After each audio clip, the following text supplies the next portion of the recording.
Lepo pozdravljeni, moje ime je Urška Pipan iz založbe Viharnik in danes vam bom predstavila knjigo Naravno konzerviranje hrane.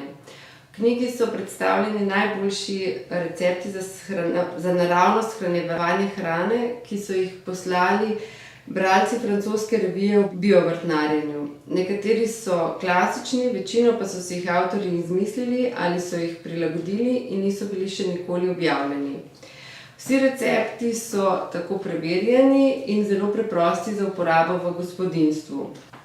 Trudili smo se, da so sestavine lokalnega izvora, da je konzerviranje čim bolj naravno, brez zamrzovalnika in s čim krajšo toplotno obdelavo, tako da se najbolje ohranita izvirni okus in hranilna vrednost sestavin. Knjiga je sestavljena iz 10 poglavij in v teh 10 poglavjih je predstavljeno 10 načinov naravnega shranjevanja.